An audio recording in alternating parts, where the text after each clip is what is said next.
recherche du prochain siècle, en face de la plus terrible menace qu'ait connue l'humanité, va être d'y réintégrer les dieux. André Malraux.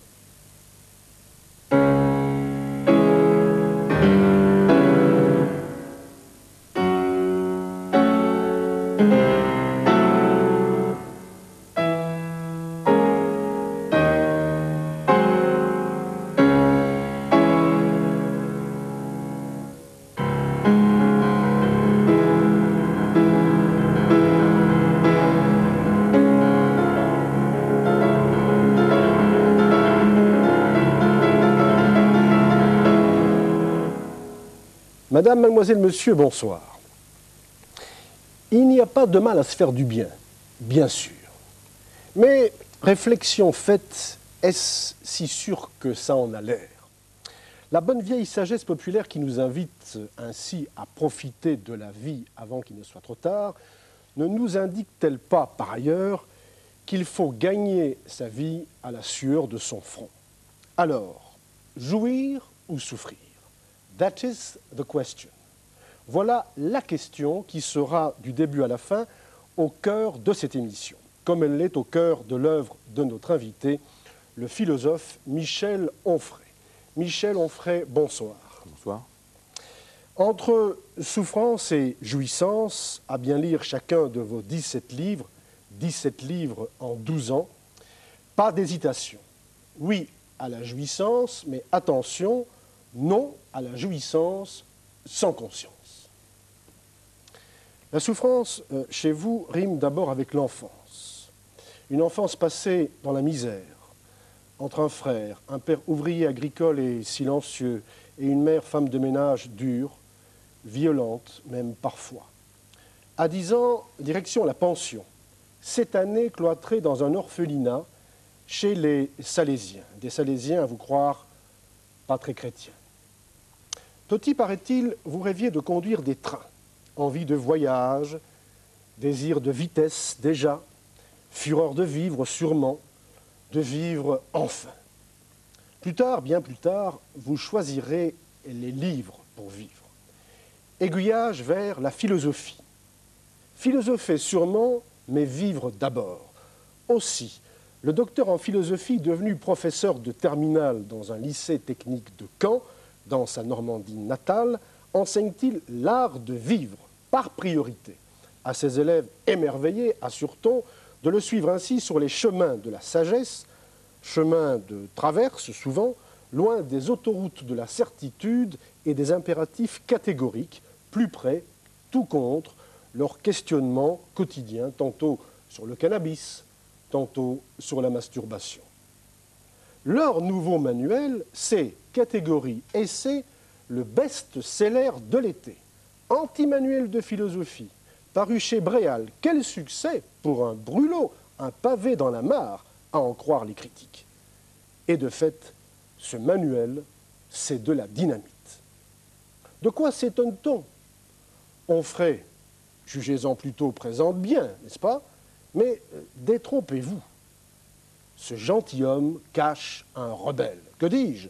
Un sans-dieu, un sans-maître, un athée, oui, un vrai, radical, intégral, intégriste même, nietzschéen, de gauche, précise-t-il, on ne sait jamais, un libertin, un libertaire, un dandy, un cynique, un matérialiste, un sensualiste, un vitaliste, un anarchiste, tout vêtu de noir d'ailleurs. Ne vous plaignez donc pas, je vous aurais prévenu. À moins que vous ne l'ayez déjà fréquenté par le livre, par les livres, auquel cas vous connaissez son insolence, mais aussi son ironie. Mais que cherchez-vous donc, Michel Onfray? À nous aider tout simplement, à cheminer le moins tristement, du rien d'avant au rien d'après, dans un ici-bas sans aucun espoir d'au-delà. Vous n'êtes pas berger et nous ne sommes pas moutons. Pourtant, curieux et ravis, Michel Onfray, nous vous suivrons.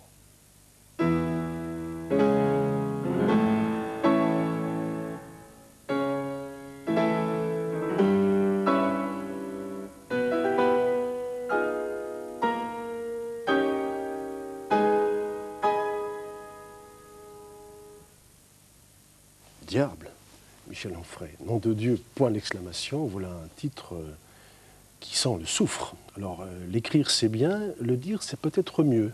Je vous écoute.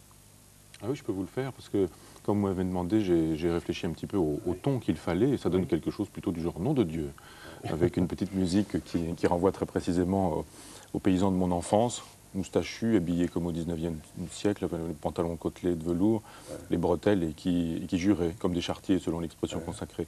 J'aime bien ce qu'il y a dans ce juron, de la part d'émotion, la part d'enthousiasme, la part de colère, et puis de liberté d'une certaine manière. Le juron sous le clocher de l'église, parce que ça n'était jamais bien loin du clocher, ça me plaisait assez quand j'étais petit garçon. Ça arrivait à votre père de jurer comme ça? Jamais. Ah bon? Jamais, en revanche, je n'ai entendu mon père jurer, non, qui représente pour moi un genre de saint laïque, si tant est que l'expression puisse avoir un sens. Je n'ai jamais vraiment entendu mon père, si je cherche bien, jurer. Jamais de colère non plus. C'est un homme qui, proche de la terre, vivait selon les rythmes et les saisons de la terre et n'a jamais cru bon de se fâcher ou de se mettre en colère. Est-ce que pour vous, blasphémer, c'est un sacrilège, une provocation? Pas le sens du blasphème ni le goût pour ces choses-là. Je trouve que le juron tel qu'il est pratiqué par les charretiers ne suppose pas la présence de Dieu. Je ne crois pas qu'on interpelle vraiment Dieu quand on jure. On est en colère parce que quelque chose résiste ou parce qu'on n'est pas content que le réel ne nous obéisse pas aussi facilement qu'on aurait souhaité qu'il nous obéisse. Je crois qu'il y a d'abord ça dans le juron et pas vraiment une interpellation à Dieu. Quand il y a du juron qui interpelle Dieu, comme chez Sade par exemple, je ne trouve pas ça très intéressant. Je pense que quand on est un athée serein et un athée tranquille, ce que j'ai envie d'être, on n'a pas envie de l'existence de Dieu, même pour l'insulter. Le juron renvoie quand même à l'existence de Dieu. Il est une preuve de l'existence de Dieu si on le pratique dans cet esprit-là. Moi, je pense que si Dieu n'existe pas, ce qui est vraiment ma position absolue, on n'a pas plus besoin de se fâcher contre lui que de l'aimer, pas plus besoin de le prier que de l'insulter. Vous vous souvenez, dans votre enfance, au collège, d'avoir trempé des hosties dans le café au lait? Oui, je suis obligé de le confesser. Disons-le dans ces termes-là. Oui, le temps que j'ai passé dans un orphelinat de prêtres salésiens nous obligeait à servir la messe régulièrement le matin.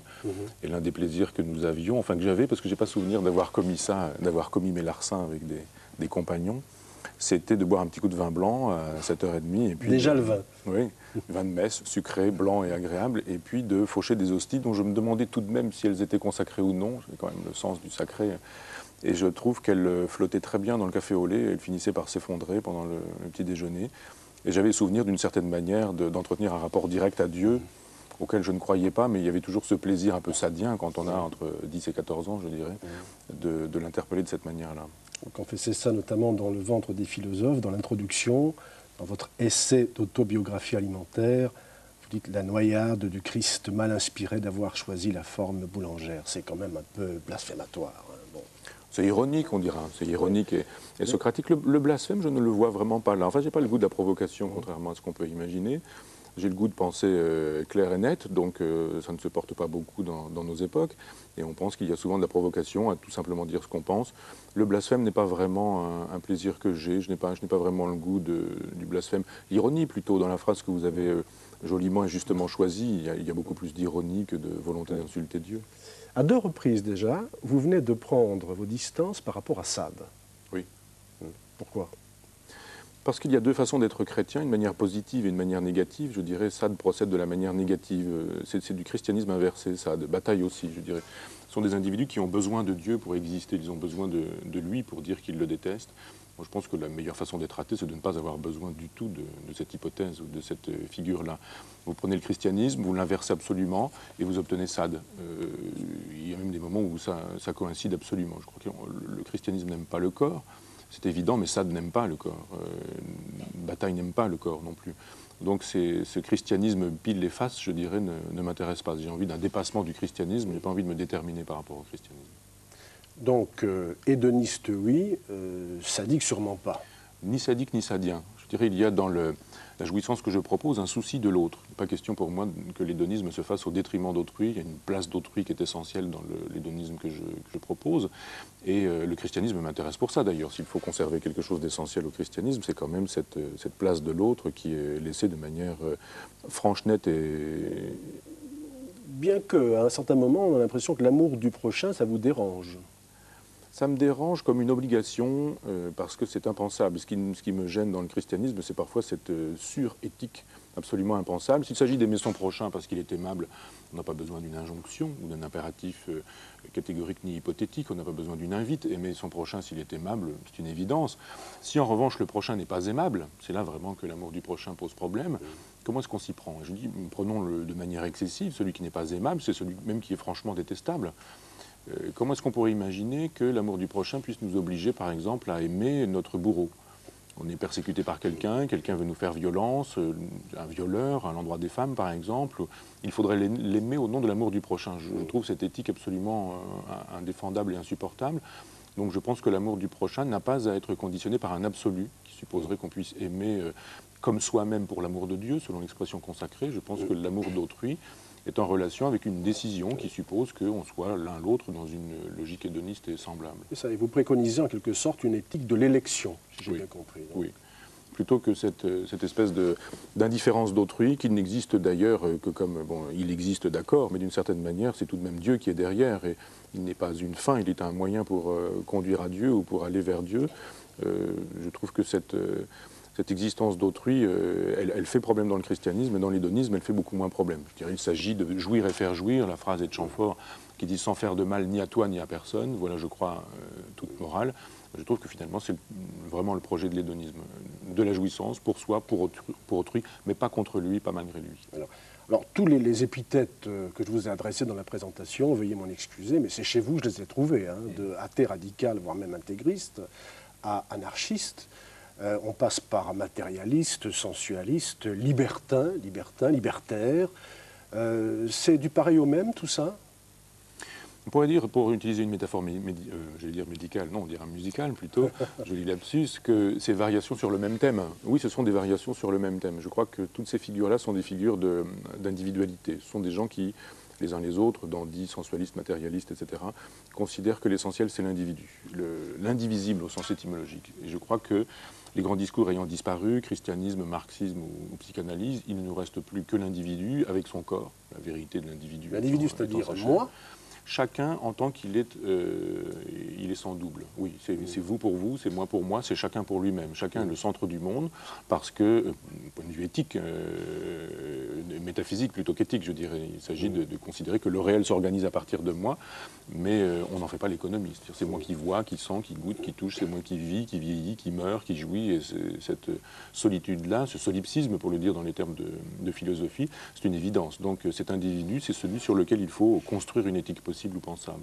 Alors dans le dernier volume paru de votre journal hédoniste, le tome 3, le tome 4 est à paraître très bientôt, L'archipel des comètes, vous racontez ce pèlerinage à Cyrène, le berceau de l'hédonisme, sur les traces d'Aristippe, qui a vécu 4 ou 5 siècles avant Jésus-Christ, dont vous essayez tant bien que mal, je crois, de retraduire les fragments, si tant est que l'on puisse les retrouver. Ils sont inexistants. Et chemin faisant, il faut dire que la route fut longue entre la Tunisie et la Libye. Cyrène se trouve là aujourd'hui. Vous vous arrêtez dans une mosquée et vous dites ceci: moi, l'athée, j'ai toujours été sensible à la charge d'énergie et de spiritualité des lieux où souffle l'esprit, dites-vous. C'est un peu contradictoire. Non, parce que on se fait souvent une fausse idée du matérialisme. On a l'impression qu'un matérialiste est toujours grossier, sommaire, et qu'il n'entend la matière que comme une chose épaisse. On peut être matérialiste et considérer que l'esprit existe aussi. Il faudrait redéfinir l'esprit. Je pense que l'esprit, c'est ce qui déborde le corps, mais qui existe tout de même. Les matérialistes et les athées ont droit aussi à se référer à l'esprit.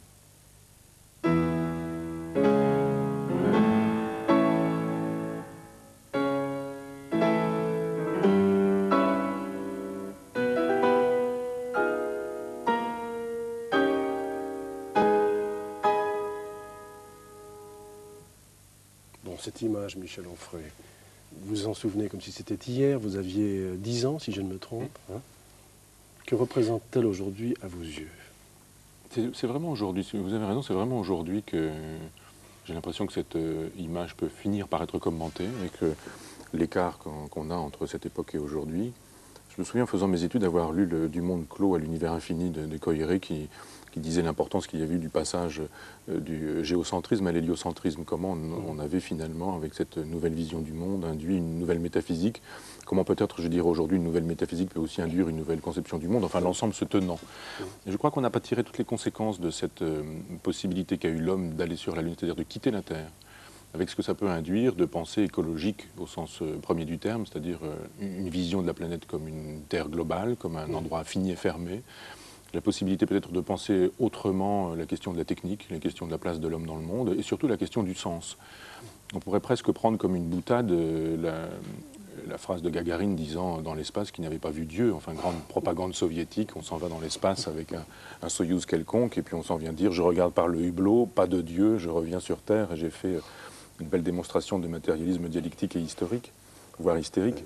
Et il me semble qu'il y a eu des enjeux qui se sont faits et on est passé à une période qui procède, à mon avis, du nihilisme. À partir de ce moment-là, il y a eu des valeurs, et ce n'est pas si étonnant que mai 68 ait eu lieu à ce moment-là, le passage sur la Lune n'induisant pas évidemment mai 68, mais il y a une collision, une coïncidence, une mise en perspective à faire, je crois, qui permet de dire on en a fini avec les vieilles valeurs humanistes. Alors on est d'accord ou pas d'accord, on aime ou on n'aime pas, mais on est obligé de constater l'homme a cessé d'être au centre du monde. Il est au centre de lui-même, mais il a cessé d'être au centre du monde. Et il est dans un milieu. On est dans une perspective environnementaliste, on est dans une nature, sur une terre. Cette terre est elle-même dans un cosmos dont on finit par savoir comment il fonctionne et comment il a été produit d'un point de vue astrophysique. Et je pense que le nihilisme a été induit à cette époque-là, qu'on est toujours dans cette perspective-là, une absence de sens, une absence de valeur. Quelques-uns qui considèrent que le bien est ici, le mal ailleurs, d'autres qui considèrent de manière très contradictoire que le bien et le mal existent aussi, mais pas là où on les attend. Et cette image me donne l'impression qu'elle marque le début d'une époque. Moi, j'y voyais, de votre point de vue, peut-être me suis-je trompé, hein, mais un versant positif et un versant négatif. Si on reprend l'image telle qu'elle est là. J'y vois, moi, quelque part, le surhomme. Dans un livre, un des volumes d'ailleurs, si je ne me trompe, le premier de votre journal hédoniste, Le désir d'être un volcan, vous consacrez un chapitre au général de Gaulle. C'est la même époque, hein, 69. Vous connaissez les épisodes qui vont conduire à la solitude extrême et finalement, progressivement, à l'abandon du pouvoir et à la mort. Et vous dites ceci à propos de De Gaulle, « J'aime les figures singulières, les destins sans duplication. » Celui d'Armstrong, c'est un destin singulier. C'est aussi, d'une certaine manière, l'image du surhomme, non? Oui, c'est même moins Armstrong que l'homme, dans son absolu. Un peu cette figure de Léonard de Vinci, c'est l'humain dans son incarnation. On en a presque oublié d'ailleurs le nom propre de cet individu, sa subjectivité, son appartenance à la maçonnerie, enfin bon, tout ce qui fait qu'il est ce qu'il est, et pas un autre. On a considéré que c'était l'homme qui était allé sur la Lune avec cette affaire et avec cette histoire. Je pense que c'est effectivement à partir de cette pensée-là qu'il faut concevoir l'humanité. C'est d'abord l'homme qui est allé là-bas. On n'a pas fabriqué pour autant un surhomme, mais on a montré une pleine puissance de la technique. Moi, je suis contre l'option heideggerienne sur cette question, à savoir la technique est une catastrophe, elle nous éloigne du monde ou elle nous fait fabriquer un réel artificiel. Je pense que si c'est vrai, il y a bien un réel artificiel, mais pourquoi est-ce que le réel artificiel serait moins bon que le réel naturel? Je suis pour tout ce qui permet, en cartésien pour le coup, la maîtrise de l'homme sur la nature. Se rendre maître et possesseur de la nature, ça m'intéresse. Et il y a dans cette façon d'affirmer, non pas le surhumain, mais l'humain, je crois simplement qu'il y a de l'humain dans ce geste-là, une façon de dire, nous avons trouvé un sens à nous-mêmes, au rapport à autrui et au monde, à ce qu'est le monde. On sait comment il fonctionne. Quand les astrophysiciens pensent, ils proposent une vision poétique, théorique, intellectuelle, intelligente et métaphysique du monde, mais cette façon de dire on y va, on est sur place, et de montrer un homme, donc l'homme, d'une certaine manière l'humain, sur cet espace en disant vous avez vu de quoi l'homme est capable, moi ça me semble extraordinaire. Cette idée qu'il y aurait du sous-homme, du surhomme, de l'homme au milieu, ça me gêne. Je crois que l'idée de surhomme induit quand même trop celle de sous-homme. J'ai l'impression qu'on est dans l'humain, simplement. L'humain progresse, et évidemment, l'humain de l'homme des cavernes et l'humain d'aujourd'hui, c'est pas exactement le même. Ça progresse, et j'adore ce progrès-là. Ce en quoi vous êtes nietzschéen, hein, le thème du surhomme, mais de gauche. Oui, voilà, encore que Nietzsche n'est jamais... Il y a évidemment un gros malentendu sur la question du surhomme chez Nietzsche, qui est induit par la récupération nazie des textes de Nietzsche via sa sœur, qui falsifie l'œuvre, qui fabrique une volonté de puissance qui n'a jamais existé, avec des morceaux de bric et de broc qui peuvent donner l'impression que Nietzsche est un penseur pré-nazi. C'est très exactement le contraire. Il y a des phrases absolues de Nietzsche qui montrent que Nietzsche n'aurait jamais été nazi. Enfin, il y a un souci de l'individu, une critique de l'État, de l'instinct grégaire, du troupeau. On ne peut pas imaginer que Nietzsche aurait consenti à cette récupération. Il se fait qu'elle a eu lieu et qu'aujourd'hui, on a du mal à lire. Nous, je dirais, en France ou en Belgique, un peu moins que les Allemands, qui restent quand même blessés de cette époque et de cette question. On pense évidemment à la question du surhomme en relation avec ce que le nazisme en a fait. C'est pas du tout ça, le surhomme nietzschéen. C'est ce qui permet de dépasser l'humain, c'est ce qui va au-delà. Nietzsche parle moins du surhomme que du surhumain, d'un état, d'une certaine manière. Et ce surhumain m'intéresse dans une perspective dissociée de ce que la droite a pu en faire, effectivement, ce qui me fait parler de nietzschéisme de gauche. Alors, le versant négatif que moi je crois voir sur l'image que vous avez choisie, c'est sur l'épaule d'Armstrong, le drapeau américain. Vous dites et vous répétez que depuis la chute du mur de Berlin, nous pensons, nous en Occident, que l'horizon du libéralisme, du capitalisme est indépassable. Ça vous gêne quelque part?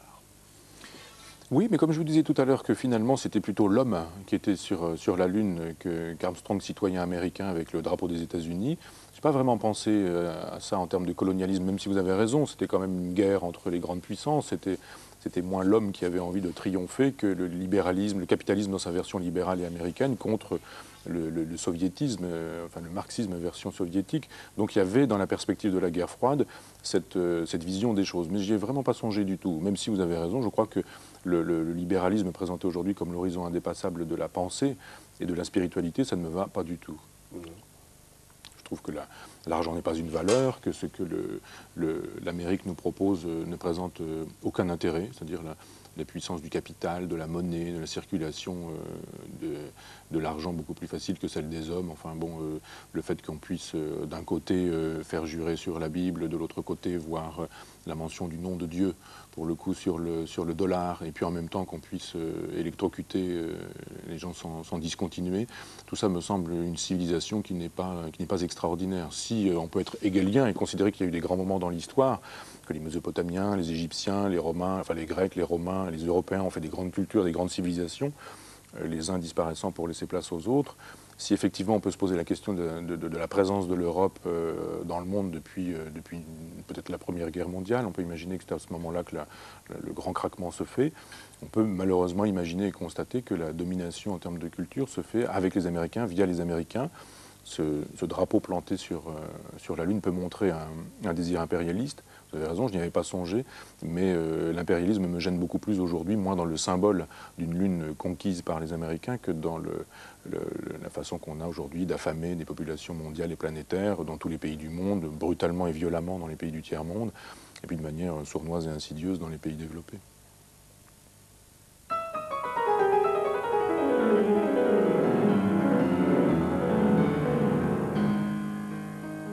Notre grand et glorieux chef-d'œuvre, Vivre à propos.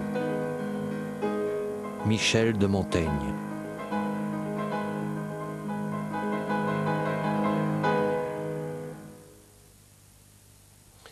Alors là, Michel Onfray, franchement, vous me surprenez, parce qu'en exergue de chacun de vos livres figure une phrase de Nietzsche, et vous nous choisissez Montaigne. Vous avez changé d'idole? Oui, bonne remarque. Je me suis fait moi-même la remarque. Je me suis dit peut-être qu'on peut réserver Nietzsche en exergue au livre et puis là trouver quelque chose d'autre. Mais vous savez, le jeu de l'exergue fait que j'aurais pu trouver exactement la même chose chez Nietzsche, enfin la même idée, le même esprit, d'autant que ça se fait vraiment dans le même esprit. Oui, quand Montaigne dit ça, d'une certaine manière, il illustre une grande tradition de la philosophie antique, moi, qui me plaît toujours. Je pense que la philosophie antique, c'est la thèse de Pierre Hadot d'ailleurs, qui nous a tous permis à nous de le comprendre et de le saisir mieux depuis son livre sur ce sujet, sur cette question. La philosophie antique, c'est d'abord une invitation à modifier sa vie, à considérer qu'on ne pense pas en l'air pour penser, pour l'exercice de style, mais on pense pour produire une existence et pour sculpter sa propre existence, pour faire quelque chose de sa vie. C'est le christianisme qui, d'une certaine manière, rend le projet caduc avec les discussions à n'en plus finir de pères de l'Église qui pinaillent sur des détails pour essayer de comprendre comment, par exemple, les trois personnes n'en font qu'une, et si elles n'en font qu'une, laquelle est la première, si une est première et l'autre seconde, alors évidemment il y a une figure supérieure, est-ce que Dieu, le Père, est supérieur à son Fils engendré, enfin toutes ces questions de casuistique pure éloignent évidemment du mode de vie et du mode d'existence ou de la stylisation de sa propre existence. Cet esprit antique, il perdure tout de même. Je pense que Pétrarque, par exemple, en fait la démonstration, et Montaigne montre que finalement les philosophes antiques peuvent encore servir au XVIe siècle et pour plus tard, en disant lisons ou relisons Plutarque et Cicéron, allons voir du côté d'Aristote et de Quintilien, et il y a dans cette manne qu'est la philosophie antique matière à penser la modernité. Et je trouve que quelques autres, des grands, dont Nietzsche, que nous retrouvons, et Schopenhauer par exemple, ont montré qu'on pouvait et philosopher et en même temps avoir le souci de sa propre existence dans l'esprit antique. Donc quand Montaigne dit notre grand et glorieux chef-d'œuvre, c'est de vivre à propos, il nous dit en fait c'est de construire son existence et de fabriquer son être. Et l'ensemble fonctionne avec le livre, la pensée et la vie. Une espèce de triangle qui se fait, une triangulation entre ces trois instances. Il y a, si je ne me trompe, une ressemblance quand même entre Platon, qui n'est pas votre meilleur ami, et Montaigne, qui en l'occurrence est votre maître. Ils reconnaissent tous les deux que philosopher, c'est apprendre à mourir. Alors Platon, semble-t-il, privilégie la mort. C'est pour lui la mort qui vaut, tandis que Montaigne privilégie la vie. En quelque sorte, apprendre à mourir, c'est apprendre à vivre. Oui, là, il faudrait parler du rapport Socrate-Platon. Enfin, est-ce que c'est la thèse platonicienne, est-ce que c'est la thèse socratique, est-ce que c'est un Socrate platonisé ou Les professeurs, on vous écoute. Bon, alors allons-y. Moi, je pense que c'est un Socrate platonisé qui nous est présenté.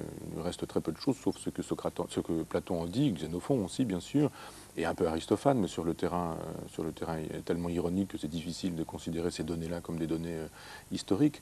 Je pense que Socrate invite vraiment à vivre, et que le problème de la mort est moins son problème. Il suffit de voir d'ailleurs l'apologie pour voir comment Socrate considère que la mort fait partie de la vie et qu'il faut savoir sortir d'une pièce quand elle est enfumée, comme le diront les stoïciens un petit peu plus tard.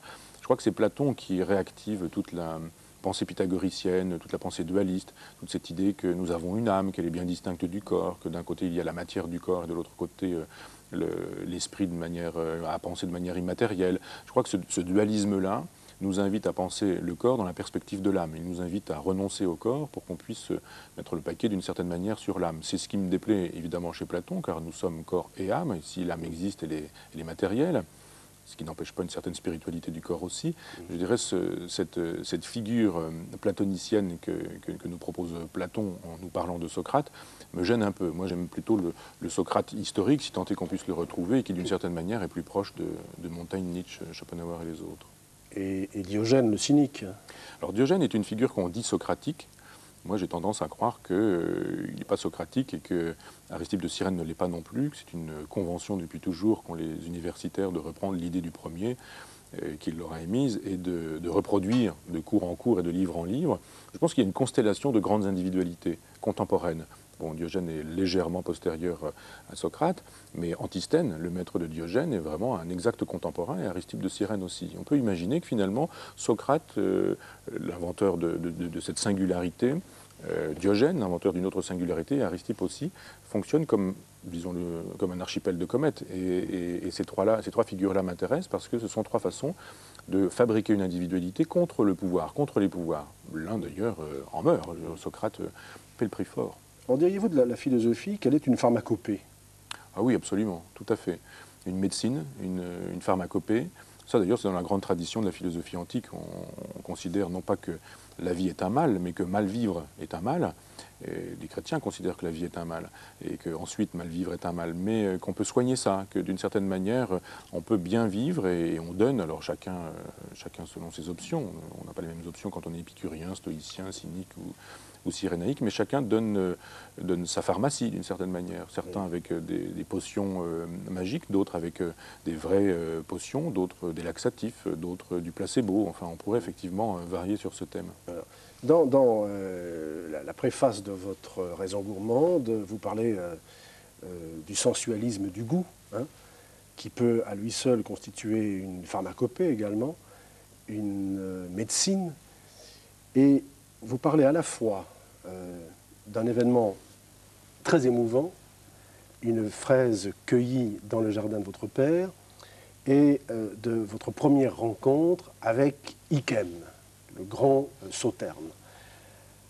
Alors à choisir entre les deux, je sais que c'est idiot de vous poser la question, entre la fraise du jardin de votre père et le vin des vins, où va votre préférence? Moi, j'ai choisi la fraise du jardin de mon père, ce qui n'a évidemment pas été vu ou lu. On a très longtemps enfermé mon travail sur cette question, enfin, Le ventre des philosophes, La raison gourmande et Les formes du temps, enfin, 3 livres que j'ai écrits sur cette question, non pas de la gastronomie, mais des sens oubliés dans la tradition philosophique occidentale. Donc c'était facile de réduire ces ouvrages-là à des livres de cuisine ou de philosophie de cuisine ou de gastronomie ou de philosophie gourmande. Enfin, c'est très facile de dire, voilà, quand on a besoin de commenter un grand vin, on demande à Onfray, il est spécialiste de ces choses-là, et il va nous faire un commentaire d'un Dom Pérignon ou d'une verticale d'Ikem. Ça n'est pas du tout ce que je disais. Il suffit de lire ou de relire, et on verra que je fais l'éloge du corps épanoui et des 5 sens, pas du tout des sens nobles que le christianisme et le platonisme ont célébrés, à savoir la vue et l'ouïe, mais aussi l'olfaction et le goût, singulièrement négligés. Si vous êtes philosophe et que vous écrivez sur la musique ou sur la peinture, par exemple, on considère que vous faites un travail noble.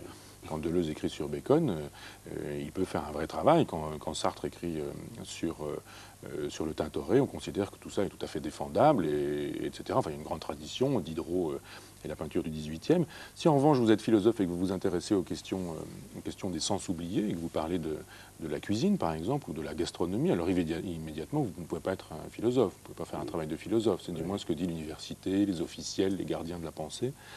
Moi, je trouve qu'au contraire, on doit, si on a l'intention de penser le corps, envisager ces questions-là. Et quand on m'a proposé un jour cette question, alors, vous qui avez bu pas mal de choses, mangé à des très belles tables, quel est votre meilleur souvenir gastronomique? J'ai répondu une fraise dans le jardin de mon père, quand j'étais petit garçon, et que je voyais mon père travailler dans ce jardin. Une fraise qui avait pris le soleil tout l'été, et qui, passait sous le robinet d'eau froide, devenait cet objet singulier, c'est-à-dire fraîche sur la surface et encore chaude et gorgée du soleil à l'intérieur. Je suis devenu fraise, faisons-le en phénoménologue, je dirais, quand j'ai mis cette fraise en bouche et qu'elle a fondu complètement et que je suis devenu moi-même cette saveur-là. Donc je raconte cette sensation-là en disant, mais la théorie, d'une certaine manière, la théorie du corps que je fais ne passe pas par l'éloge des produits de luxe, ça n'a aucun intérêt, mais passe surtout par un certain type de rapport au monde, un mode de présence au monde. Et j'invite à un mode de présence au monde qui suppose qu'on jouisse évidemment d'un grand cru classé, mais aussi d'un vin plus modeste, et puis aussi d'un verre d'eau quand on a soif, ou éventuellement du pain qu'on peut manger simplement. Je pense que c'est une façon de dire, ces 3 livres étaient une façon de dire, ce que vous mangez, ce que vous buvez, vous pouvez le faire dans un esprit hédoniste et sensualiste, jubilé de toutes ces choses-là. Vous devriez pouvoir avoir des plaisirs avec des choses modestes. On n'est pas tenu d'avoir des plaisirs seulement dans une logique, je dirais, capitaliste, libérale et consumériste avec les grands crus classés de Bordeaux. Je ne suis pas un représentant du syndicat viticole bordelais ou de quelque autre région que ce soit. Je suis un philosophe hédoniste et sensualiste qui invite à ce que chacun se réconcilie avec son corps, et je souhaite que ces choses-là passent par l'élargissement, ce que j'appelle l'élargissement du corps, c'est-à-dire une sollicitation de tous les sens, sans exception.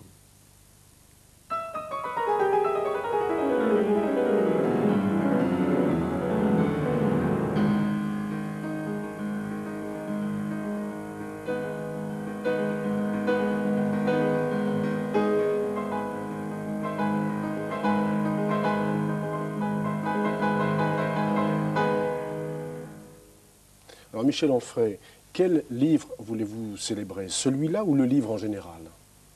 Vous allez me forcer à être platonicien, je dirais. L'idée du livre. Pour une fois. Oui, c'est le livre qui représente tous les livres, un petit peu comme tout à l'heure, Armstrong représentait tous les hommes sur la Lune, ou l'humain. D'une certaine manière, c'est l'objet dont on peut faire aujourd'hui l'histoire, avec une date de naissance, Gutenberg, 15e siècle, et puis une date de décès, 20e siècle, et l'informatique de Bill Gates. Je pense que l'apparition du e-book, comme on dit, dans le salon du livre, enfin le temple même du livre à Paris, a fait la démonstration que là on était sur une disparition, dans une période de disparition du livre. Il y a presque plus de gens aujourd'hui qui écrivent des livres que de gens qui les lisent. Nostalgique, Michel Onfray? Non, je crois qu'il faut constater que le livre a été, dans une période donnée, ce qu'il a été, avec des évolutions, avec des qualités extraordinaires pour transmettre un savoir, une culture, pour populariser de la sagesse, pour populariser de la science contre la foi et l'obéissance. Enfin, il y a des grandes heures du livre. Et puis, il y a aujourd'hui de bien mauvaises heures, je dirais, le capitalisme et le libéralisme aidant. Le livre est devenu essentiellement une marchandise, 8 ou 9 fois sur 10, y compris pour les éditeurs, ou peut-être même surtout pour les éditeurs, qui visent les succès, qui fabriquent des succès, qui considèrent que le livre doit permettre de rentabiliser une entreprise, doit permettre de faire rentrer des bénéfices. Je trouve que ce livre-là, il triomphe aujourd'hui et que l'objet en tant que tel est à même de disparaître, puisque on arrive à l'e-book qui, bien évidemment, va induire une autre façon de penser ou de concevoir le réel ou de mener son savoir. Cet objet en tant que tel, il supposait un début, un milieu, une fin. On commençait par la première page, on finissait par la dernière, c'est une évidence. Est-ce qu'il y avait des livres chez vos parents? Pas du tout, aucun. Aucun ou un seul qui était, oui, ça me revient, un seul qui était le dictionnaire de la famille, une espèce de vieille chose de Larousse qui partait en feuilles comme ça, parce que je me souviens que je crois qu'il manquait une dernière page à la couverture. C'était quelque chose qui avait dû servir à l'école de mon grand-père, donc un dictionnaire vague et rien d'autre. Il y avait, je crois, un deuxième livre qui est un livre de cuisine dont ma mère ne se servait jamais, mais qui avait été aussi héritage de famille, je dirais. Un dictionnaire et un livre de cuisine, peut-être que je suis tout entier là-dedans. Et chez vous, là aujourd'hui, il y en a combien de livres? Chez moi, c'est une toute petite maison qui sature avec près de 10 000 livres. Il y en a partout, sauf dans la salle de bain, c'est les gondoles, mais il y en a vraiment partout. Et je crois que l'existence, je suis très... Une revanche? Non, je ne parlerai pas en termes de revanche. Peut-être que dans la solitude qui a été la mienne quand j'étais enfant, les livres ont présenté un intérêt majeur, c'était une occasion pour moi de voyager, de changer de monde. Donc, vous le disiez justement tout à l'heure, c'était la misère, la pauvreté, donc on n'est jamais parti en vacances, jamais d'hôtel, jamais de restaurant, jamais de cinéma, c'était complètement impossible. Vous vous souvenez de M. Hervieux? Oui, mon libraire, qui lui justement m'a récupéré alors que j'étais déjà vacciné, que j'avais déjà cette passion du livre. Donc la pension m'a montré l'indigence des hommes, et d'une certaine manière le commerce des livres m'a permis de m'échapper. Et quand j'ai retrouvé M. Hervieux dans la ville que j'habite toujours, Argentan, dans l'Orne, et en Normandie, eh bien, j'ai découvert un monde qui a été extraordinaire. J'y ai d'ailleurs rencontré ma compagne, j'avais 19 ans, elle est toujours ma compagne, et ça s'est fait dans cette librairie. Et il est décédé, M. Hervieux, malheureusement, sa femme qui a 74 ans, je crois, a repris. Donc il n'a pas lu votre premier livre? Le premier livre, non. Le premier manuscrit, oui, qui n'est pas le premier livre. Puis vous parlez aussi d'un bon pote à vous, hein, qui était cuisinier et libraire en même temps. Non, c'est M. Hervieux qui était cuisinier. C'est le même? Oui. Ah bon, je pensais que c'était un autre. Non. Qui avait un drôle de trajet, comme tous les gens qui ont été massacrés par la Deuxième Guerre mondiale, qui n'ont pas pu faire d'études, qui n'ont pas pu déplier et déployer leur talent. Donc il est devenu instituteur, remplaçant. Ils étaient engagés aussi après ça dans les armées de libération. Et puis il a épousé la fille de Madame Hervieux, donc qui est la fille d'un antiquaire, qui lui un jour s'est reconverti dans la restauration. Et quand il est arrivé comme gendre idéal, il s'est mis à faire la cuisine, ce qu'il faisait superbement. Puis il a quitté la cuisine pour devenir libraire. Donc vous aviez deux points communs, à la fois le livre et la gastrophobie. Vous êtes un... Pardon, la gastrosophie. Oui. Ah, le joli lapsus. Mais vous êtes très socratique et dans la maïotique, parce que finalement, on retrouve le dictionnaire de mon enfance et le livre de cuisine de mon enfance dans ce mélange effectivement du livre et de la chair, quoi, enfin, de la nourriture, de l'alimentation des grands vins. Alors votre grand truc, si je puis dire, c'est le philosophe artiste et le lecteur artiste. Êtes-vous ce philosophe artiste? J'y tends. Je tâche d'y tendre, en considérant effectivement qu'il y a des efforts à faire pour être ce philosophe artiste que Nietzsche appelait de ses voeux. Philosophe qui n'est pas enfermé dans sa discipline, mais qui a envie d'ouvrir sur des trajets, sur des terrains multiples, la poésie, la littérature, la musique, mais pourquoi pas l'architecture. Il y a certains de mes livres qui sont construits comme des sonates, ça c'est pas toujours vraiment vu. Il y a certains ouvrages qui sont fabriqués sur le mode du contrepoint, je dirais, cette référence cachée à la musique, ce désir que j'ai de considérer que le philosophe doit pouvoir être aussi un prosateur, qu'on n'est pas tenu de donner l'impression qu'on est traduit de l'allemand quand on écrit en français pour être profond. Ça, je pense qu'on peut être philosophe en associant l'élégance de la prose et la profondeur de la Mais pensée. le lecteur artiste, c'est qui? Alors, le philosophe artiste, c'est celui qui fait une proposition, mais qui suppose qu'en face, la proposition soit saisie par le lecteur artiste, qui lui aussi soit capable de lire. C'est-à-dire pas seulement de compulser ou d'aller n'importe comment, prendre quelques pages. Nietzsche dit que il faut avoir la faculté de ruminer, la faculté des vaches. Il faut que ça puisse revenir, qu'on puisse revenir. Un lecteur artiste est quelqu'un qui ne se contente pas d'un livre, mais qui sait que théoriquement, derrière un livre, il y a une œuvre, enfin, que chaque livre se renvoie à l'autre et que les uns les autres se répondent. Donc c'est quelqu'un qui ne se contente pas de lire quelques pages, mais le livre, qui ne se contente pas de lire un livre, mais les livres, et qui ajoute à la lecture de la relecture. Mais vous parlez des livres, notamment à propos de M. Hervieux, hein, comme d'objets qui seraient des sujets, des personnes. Et dans un autre chapitre, dans un autre livre, je crois, vous parlez des essais de Montaigne comme si c'était le corps de Montaigne même. Vous avez eu droit, je crois, à compulser l'original à la bibliothèque municipale de Bordeaux. Oui, ça c'est un de mes grands souvenirs. D'abord c'est très étonnant, on a sorti cette pièce-là d'un bunker, d'un coffre-fort. Il a fallu prendre un rendez-vous, il a fallu que ce rendez-vous soit pris par mon ami Denis Molin, qui est libraire à Bordeaux et qui a eu le sésame. L'objet est arrivé sur une table à roulettes, le conservateur avait des gants blancs, elle m'a demandé quelle page je souhaitais voir. Enfin, ça s'est fait comme si on me sortait le Saint-Sacrement pour m'être agréable. Et j'étais très ému de voir l'objet, et puis de voir l'écriture de Montaigne, et puis surtout de voir qu'avec les encres différentes, on assistait à la pensée de Montaigne. J'ai demandé la page sur l'amitié, et on a ouvert cette page de l'amitié pour moi. Je n'ai pas touché, hein. Il était interdit de toucher l'objet. Le conservateur a ouvert, et j'ai vu parce que c'était lui, une couleur, parce que c'était moi, une autre couleur. J'ai découvert que ça avait été écrit en 2 temps. Que Montaigne avait d'abord écrit ce qui avait été édité dans une première édition, évidemment, puis qu'il avait ajouté parce que c'était lui, puis qu'ensuite il avait ajouté parce que c'était moi. Et j'assistais à la pensée en train de se faire, et je voyais là effectivement quelque chose comme le corps de Montaigne. Parce que un livre digne de ce nom, pour moi, du moins, dans une perspective à la Mallarmé, pour le coup, c'est un objet qui renvoie évidemment au sujet, c'est un objet qui dit le sujet, c'est le corps quintessentiel, c'est la vie quintessentielle. Toutes les expériences doivent conduire au livre et le livre doit renvoyer à l'expérience. Il y a ce jeu entre la vie, la pensée et le livre qui, à mon avis, suppose qu'un grand livre, c'est d'abord cette possibilité de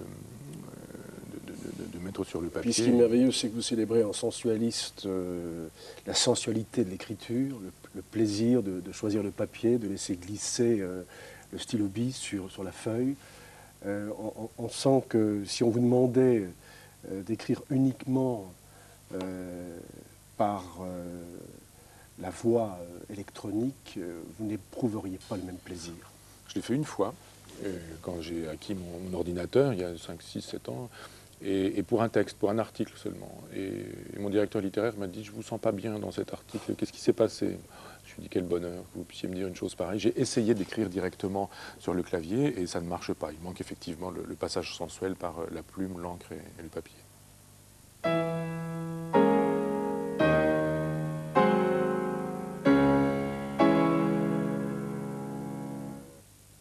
Ici, en exergue du Paris, on pourrait citer Nietzsche. Il m'est odieux de suivre autant que de guider. Mais enfin, c'est la règle du jeu. Je vous demande de vous faire pronostiqueur ou prophète. Oui, c'est un exercice est difficile et simple. Je dirais simple parce qu'on ne risque pas de se tromper en tablant sur la permanence de l'Apocalypse, je dirais. Ah bon? Oui. Rien que ça? Oui. C'est un petit sourire que je m'envoie parce que c'était le titre de mon premier manuscrit quand j'avais 19 ans, je crois bien, Permanence de l'Apocalypse. Et que je crois effectivement à la permanence du négatif et de la négativité. Il n'y a pas de raison que ça s'arrange. Mais réjouissons-nous, on le sait. Mais vous vous souvenez quand même, quand vous avez écrit ce premier essai, si je puis dire, de la réaction du premier lecteur? Oui, c'était une copine de fac qui m'a dit « Mais pourquoi est-ce que tu ne te suicides pas en écrivant des choses pareilles ?» Elle a été très, très bien à me dire une chose pareille, parce que je me suis dit « Mais elle a franchement raison, je crois. » Et j'ai immédiatement pris la plume pour faire une deuxième partie à ce livre qui s'est appelé « Traité des consolations ». où je disais quelles raisons faisaient que malgré la permanence de l'Apocalypse, on pouvait avoir envie de continuer à vivre. D'une certaine manière, l'hédonisme s'est trouvé là, je trouve, en germe. J'ai beaucoup aimé, évidemment, à cette époque-là, et Schopenhauer et Sioran, qui, d'une certaine manière, manquaient effectivement de cet élan qui nous aurait permis de voir pourquoi l'un et l'autre ne s'étaient pas suicidés. Et d'une certaine manière, l'ensemble de mes livres essaie de répondre à cette question. Pourquoi, malgré la permanence de l'Apocalypse, on peut vivre, bien vivre, mieux vivre, et pourquoi la vie vaut le coup d'être vécue? Donc vous diriez que tous vos livres sont des traités de consolation? Ah oui, là aussi, variation sur le même thème. Je crois que le désir de faire œuvre chez moi va avec cette idée qu'on pourrait dire comment la consolation est possible sur le terrain politique, éthique, esthétique, scientifique, littéraire, oui. Ouais. Le sentiment qu'on a parfois, car vous aimez mêler les genres pour notre plus grand bonheur, la théorie et le vécu, l'autobiographie, c'est que vous rêvez d'écrire un grand roman autobiographique. Qui rêve ça, vous ou... Non, je parle de vous. Ah non, pas du tout. C'est vrai? Oui, un roman, oui d'accord, pardon, j'avais entendu un roman dans lequel j'aurais réintégré de l'autobiographie. Non, oui. Une recherche du temps perdu. Voilà, je dirais le roman autobiographique entendu comme une expression qui permet de dire qu'il n'y a que de la confession et de l'autobiographie dans l'écriture. Oui. L'idée que je pourrais écrire un roman, c'est une chose qu'on me propose souvent, me disant, vous devriez, il faudrait. Donc je pensais que vous faisiez la proposition d'un roman dans lequel j'aurais pu intégrer de l'autobiographie. Non, vous avez raison de renvoyer à cette expression que j'utilise moi-même en disant effectivement l'écriture c'est du roman autobiographique, toujours.